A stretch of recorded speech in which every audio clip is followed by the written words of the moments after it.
नमस्कार, मैं नवीन NJ SIP वाला। आप सभी जानते हैं कि निवेश एक ऐसा माध्यम है जिसके माध्यम से हम करोड़ों का फंड कलेक्ट कर सकते हैं। यदि सही समय पर सही डिसीजन लिया जाए तो करोड़ों का फंड इकट्ठा करना कोई सपना नहीं रहेगा। लेकिन निवेश शुरू करने के पहले आपको कुछ बेसिक चीज़ों को भी हमेशा ध्यान में रखना है।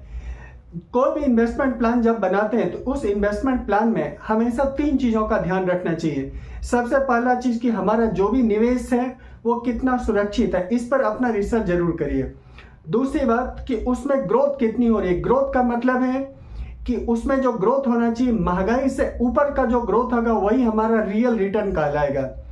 तीसरा उसमें ऑप्शन होना चाहिए कि लिक्विडिटी होनी चाहिए, कि पैसा हमारा जब मुझे जरूरत हो तो उस समय हमें उपलब्ध होना चाहिए, हमें मिल जाना चाहिए। इन तीनों पैरामीटर पर यदि आपका इन्वेस्टमेंट यदि है तो आप समझिए कि सही ट्रैक पर इन्वेस्टमेंट है, उस इन्वेस्टमेंट आप कंटिन्यू रह सकते हैं। आज इस वीडियो में हम आपको बताने वाले हैं कि अपने भविष्य के सपनों को साकार करने के लिए जीवन के कुछ महत्वपूर्ण लक्ष्य होते हैं, जैसे बच्चों की पढ़ाई, बच्चों की शादी, घर बनाना, कार खरीदना, विदेश दौरा करना। ये सभी चीज़ें हमारे लाइफ में आती ही आती है और इन सभी नीड्स को पूरा करने के लिए पैसे की ज़रूरत पड़ती ही पड़ती है। और पैसे की भी ज़रूरत थोड़ी बहुत नहीं पड़ती है, बहुत बड़े अमाउंट की ज़रूरत पड़ती है। आज इस वीडियो में हम आपको क्लियर करने की कोशिश करेंगे कि आप यदि अपने बच्चों के लिए 50 लाख का फंड इकट्ठा करना चाहते हैं तो आप आसानी से कर सकते हैं। एक सिंपल सा स्टेप उठाना है कि जिस समय बच्चों का बर्थ हो उसी साल से यदि आप सिर्फ 7,000 पर मंथ, 7,000 पर मंथ की एक एसआईपी किसी भी डाइवर्सिफाइड इक्विटी फंड में या फिर मिड कैप कैटेगरी के फंड में ले लेते हैं और उस एसआईपी को आप आने वाले 18 साल तक यदि कंटिन्यू रखते हैं तो जैसे ही अपना बच्चा 18 साल का होगा तो उसके फंड की वैल्यू वो 50 लाख के आसपास होगा, थोड़ा ज़्यादा होगा, कम नहीं होगा।